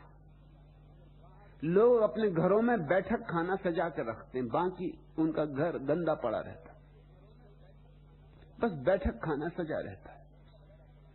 ऐसी ही लोगों की जिंदगी है, उनका बैठक खाना सजा रहता है, चेहरे पर उनके मुस्कान रहती, मुंह में राम, बगल में छुरी। मुल्ला नसरुद्दीन मुझसे कह रहा था कि मैं डर के कारण हंसता हूं। मैंने पूछा, ये भी कोई बात हुई? लोग आनंद के कारण हंसते हैं, डर के कारण? तुम कुछ नई ही बात ले आए। तुम क्या तुलसीदास जी के अनुयायी हो या क्या बात है? भय बिन हो न प्रीति। तुम्हें डर से हंसी आती? डर से लोग कपते हैं, हंसोगे क्यों? उसने कहा कि नहीं, आप समझे नहीं। आपको क्या मालूम, मेरी पत्नी जब भी कभी चुटकुले सुनाने लगती है तो उसके डर से मुझे हंसना ही पड़ता है, और वही चुटकुले वो कई दफे सुना चुकी, मगर फिर भी मुझे हंसना पड़ता है।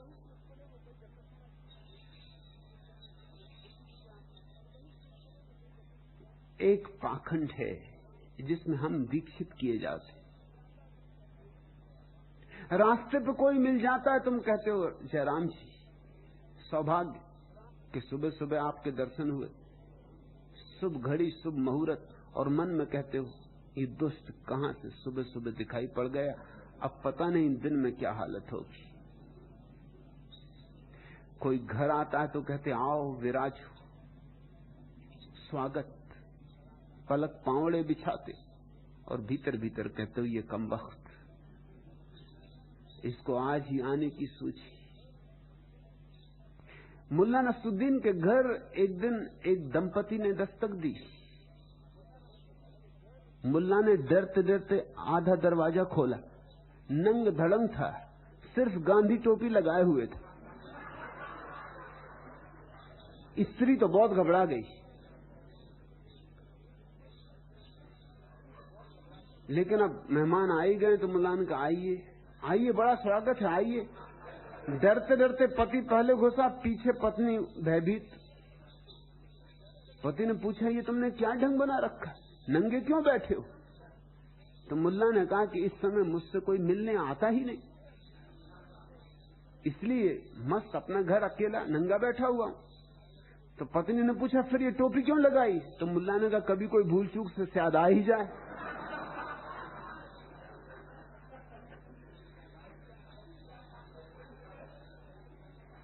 लोग दोहरे इंतजाम किए हुए,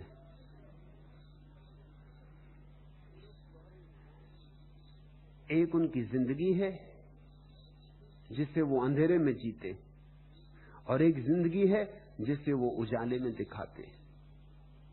दरिया कहते इससे तो कौआ भला, ता सेती कौआ भला, तन मन एक ही रंग, काला ही सही मगर कम से कम तन और मन तो एक है। बुरे भी हो तो इतना बुरा नहीं है, अगर तुम निष्कपट हो और जैसे हो वैसा ही अपने को प्रकट करते हो।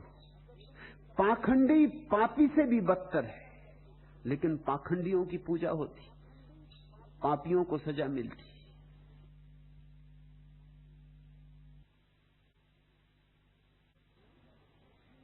पाखंडी सिर पर बैठे, इसलिए जिनको भी सिर पर बैठना है वो पाखंड को अंगीकार कर लेते। मैं तुमसे कहना चाहता हूं, स्मरण रखना, पाखंड इस जगत में सबसे बड़ी दुर्गति है। उससे और ज्यादा नीचे गिरने का कोई उपाय नहीं। अगर हंस हो सको तो अच्छा, बाहर भीतर एक शुभ्र रंग। अगर हंस ना हो सको तो कम से कम कौआ बेहतर, बाहर भीतर एक रंग। कम से कम एक बात में तो हंस जैसा है, यद्यपि रंग काला है, मगर बाहर भीतर की एकता तो है। मगर बगला भगत मत होना, वह सबसे बदतर अवस्था है। मान सरोवर बासिया छिलर रहे उदास, जन दरिया भज राम को जब लग पिंजर सांस। वो जो मान सरोवर का अनुभव कर लिया है हंस, अब उसे छिछले गंदे तालाब में अच्छा नहीं लगता। इस बात को ख्याल में लो। मैं तुमसे कहता हूं संसार मत छोड़ो, लेकिन ध्यान में डूबो। एक दफा ध्यान का स्वाद आएगा कि बस संसार गंदा तालाब हो जाएगा, हो ही जाएगा। छोड़ना ना पड़ेगा, भागना ना पड़ेगा, अपने को मनाना ना पड़ेगा, त्यागना ना पड़ेगा, अपने आप छिछला गंदा तालाब हो जाएगा। मान सरोवर की जिसे झलक भी मिल गई, उस स्फटिक मणि जैसे स्वच्छ जल की जिसे झलक भी मिल गई, या एक घूंट जिसने पी ली, उसके लिए सारा संसार अपने आप व्यर्थ हो जाता है। इसलिए मैं छोड़ने को नहीं कहता। हाँ, छूट जाए तो बात और, छूट जाए तो गरिमा और गौरव और। छोड़ना मत। छोड़ने से सिर्फ अहंकार बढ़ेगा और पाखंड बढ़ेगा। संसार में रहते रहते ही ये तुम्हें साफ होने लगे कि भीतर एक मानसरोवर है, तो तुम भीतर डुबकी मारोगे, भीतर पियोगे, भीतर नहाओगे, और बाहर ठीक है, कीचड़ है तो है। बाहर की कीचड़ तुम्हारा क्या बिगाड़ लेगी? बाहर की कीचड़ बहुत से बहुत तुम्हारी देह को ही छू सकती, और तुम्हारी देह भी कीचड़ से बनी, तो कीचड़ से कीचड़ का क्या बिगड़ेगा? मान सरोवर बासिया जिसको ध्यान में बसना आ गया, छीलर रहे उदास, वो अपने आप छिछले सागर, छिछले सरोवर,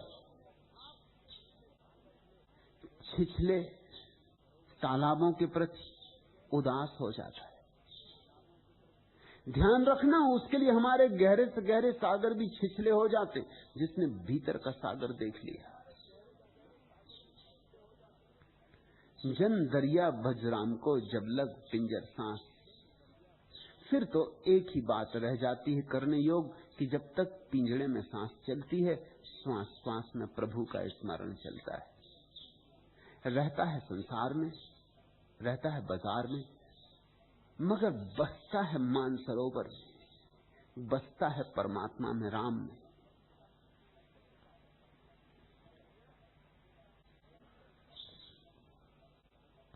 दरिया सोता सगल जग, जागत नाही कोय, जागे में फिर जागना, जागा कहिए सोए। छोटे से सूत्र में साक्षी का पूरा शास्त्र कह दिया। दरिया सोता सगल जग, यहां तो सारा संसार सोया हुआ है। तुम जो भी कर रहे हो नींद में कर रहे हो, यहां कोई जागा हुआ नहीं। एक दाढ़ी वाले साहब बस में खड़े खड़े सफर कर रहे थे। एक स्टॉप पर एक बहुत ही ठिगने कद का व्यक्ति उसमें सवार हुआ। उसका हाथ डंडे तक नहीं पहुंच रहा था, इसलिए वह उन दाढ़ी वाले साहब की दाढ़ी पकड़ के खड़ा हो गया। कुछ देर तक तो दाढ़ी वाले साहब चुप रहे, लेकिन वे फिर उससे बोले, मेरी दाढ़ी छोड़। उस ठिगने आदमी ने कहा, क्यों? क्या आप अगले स्टॉप पे उतरने वाले?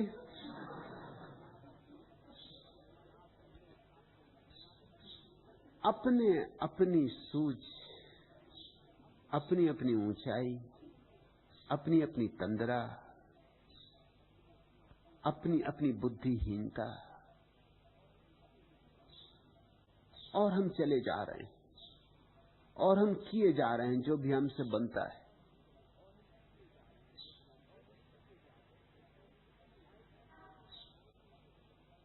एक कवि महोदय माइक छोड़ने का नाम नहीं ले रहे थे।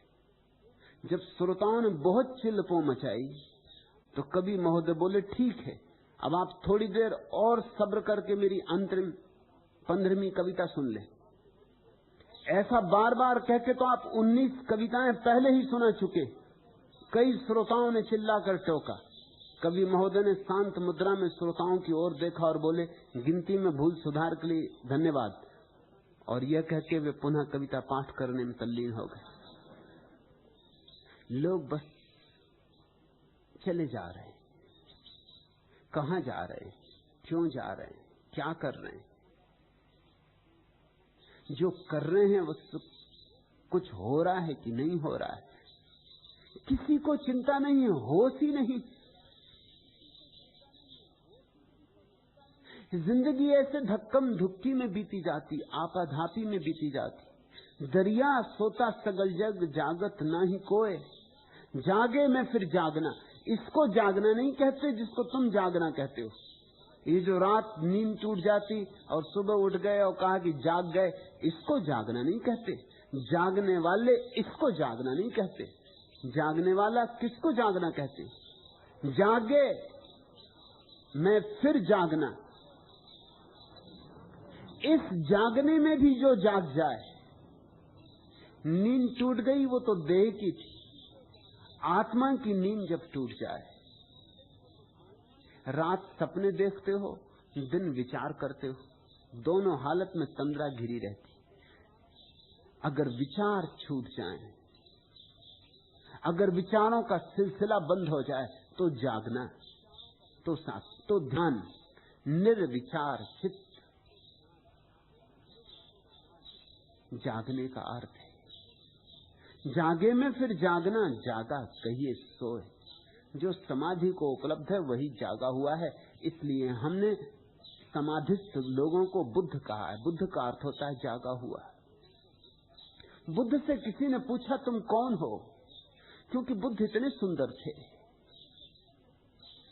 देह तो उनकी सुंदर थी ही, लेकिन ध्यान ने और अमृत की वर्षा कर दी थी। अमी झरत विकसत कमल, ध्यान ने उन्हें और नई आभा दे दी थी।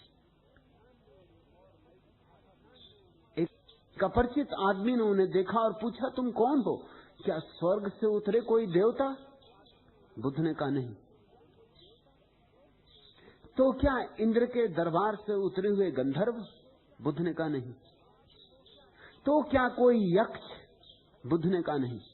ऐसे वो आदमी पूछता गया, क्या कोई चक्रवर्ती सम्राट? बुद्ध ने कहा नहीं।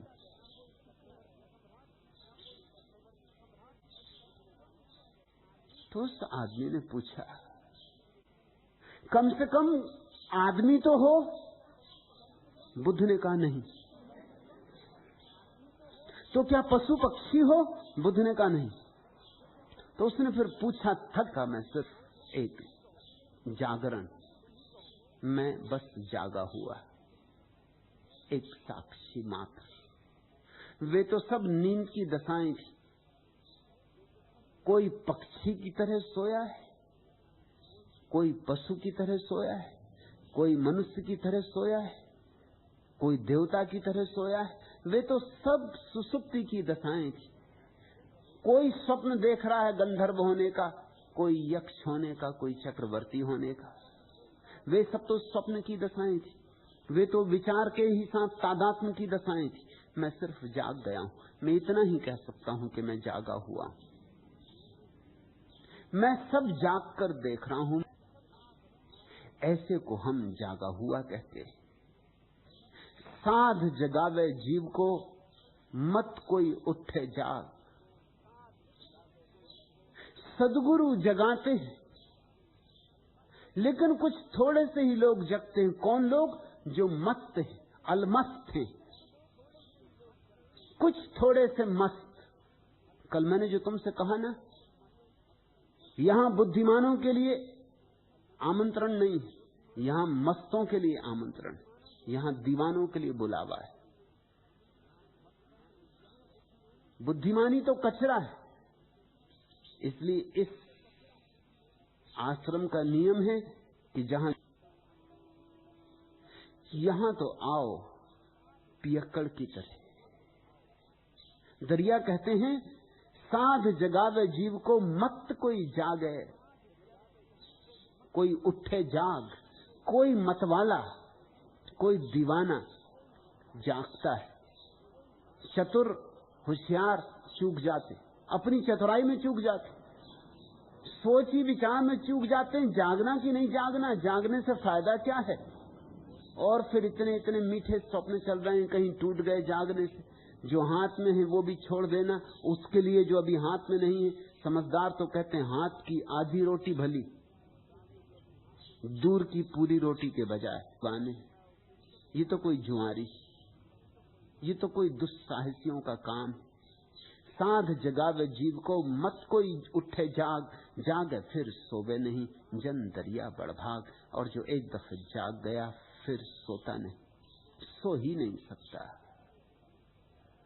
वह बड़भागी। हीरा लेकर जौहरी गया गंवारे देश।